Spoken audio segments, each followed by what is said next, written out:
Hi everybody, welcome to the Pagan Perspective. My name is Angel and this is Subs Week and I am your Thursday host.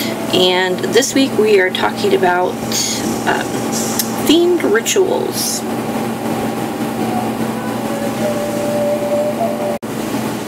Okay, so the question is, I have an odd question. And if you were to do a ceremony, full moon or other type, having the world of Star Wars as your theme, what would you do / use? For me, one thing I would do is use one of those lightsaber toys in place of a wand or an athame. Pretty cool. I'm going to stop there before I move on. I know very little about Star Wars. That's more my husband's realm. He's a Star Wars fanatic, I guess. I mean, he doesn't dress up in it or anything like that, but he knows all about it and the additional books and characters and stuff like that. So I'm not going to embarrass myself and possibly offend Star Wars fans everywhere by pulling some names out of the only names I know from the movies that came out in the 70s. So I have no idea.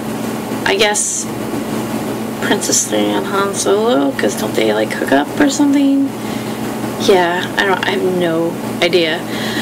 I like the lightsaber thing though. That's pretty cool. Of an athame or a wand. It's cool. So it says, if you were to perform a ritual with some sort of theme, number one, what would the theme be and why? And number two, who would you use as your god and goddess? Themes. I guess I do use themes, but not in the sense of like movies or anything that you can pin down as a character that you would use for a god and goddess. Sorry, that's my dog drinking in the background. She's thirsty. So what would the theme be? In the summertime and the spring, I tend to work a lot with the Fae. So I use anything Fae related or a representation. For instance, maybe an offering plate would be this little statue thingy. And lots of sparkly, shiny things, keys, stones, and stuff like that. And so that would be my theme. And in the wintertime, I tend to use dragons a lot. And I don't want to say dragons are darker, but much like the Fae, they're in the in-between, but they are more of a darker entity in the fact that they are so incredibly powerful and can be very overwhelming. So I tend to use dragons in that part of the year, or Egyptian representations as well. So I guess those would be my themes. And why? Because it just feels right. I mean, Fae in the summer and the spring just kind of is, for me, that's just part of the year. And that's when they're more active, the most active in my life. And it's same with the dragons, same with Egyptian representations.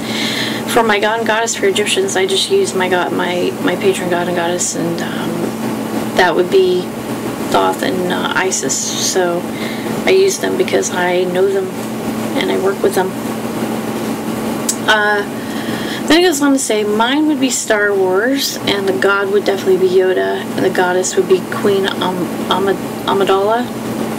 Oh, yeah, I remember that movie. Anyways, still not going to dig into that. However, the next part is, I have been thinking about what I would do for Harry Potter theme. My obvious choice for god would be Albus Dumbledore, but finding someone to play the role of goddess is a bit harder.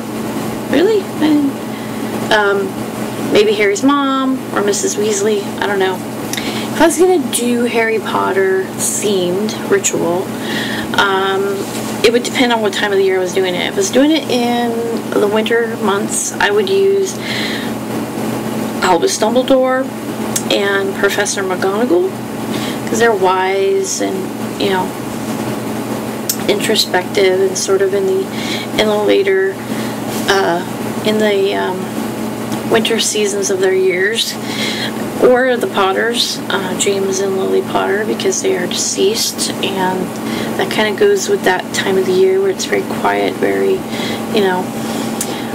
In the summer and spring, I would use Mr. and Mrs. Weasley, because they're very, you know, energetic, and there's lots of life, and Mrs. Weasley is very mothering, and Mr. Weasley is very protective. So if I was going to do that, I would use those as my themed god and goddesses. But it's kind of interesting to think about how you would do, like, set up your altar and how you do your ritual if you were going to do it as a theme. As Harry Potter, another thing is Lord of the Rings. Love Lord of the Rings, one of my all-time favorites. Started getting into